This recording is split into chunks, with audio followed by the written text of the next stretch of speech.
మీషో శారీతో లంగా ఓని పార్ట్ 2 ఇది. లైనింగ్స్ తీసుకోవడానికి వెళ్ళాము లంగాకు బ్లౌజ్కి వేయడానికి. లంగా కోసం అయితే 3 మీటర్స్ క్రేప్ లైనింగ్ తీసుకున్నాం, 120 రూపీస్ అయింది. ఇంకా బ్లౌజ్కి 1 మీటర్ కాటన్ లైనింగ్ 50 రూపీస్. కొన్ని ఫ్యాబ్రిక్స్ చూసాం, చాలా బాగుంది.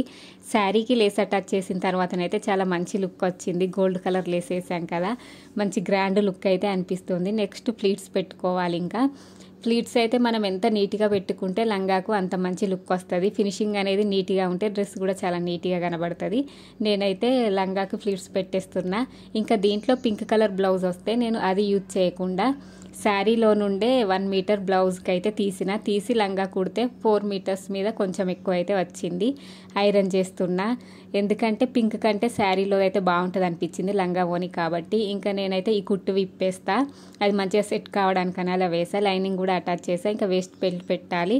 వేస్ట్ బెల్ట్ కోసం అయితే నేను థ్రెడ్స్ పెట్టకుండా ఎలాస్టిక్ అటాచ్ చేస్తున్నా. నెక్స్ట్ పార్ట్లో మొత్తం క్లియర్గా అవుట్పుట్ ఎలా టర్న్ అవుట్ అయింది అనేది అయితే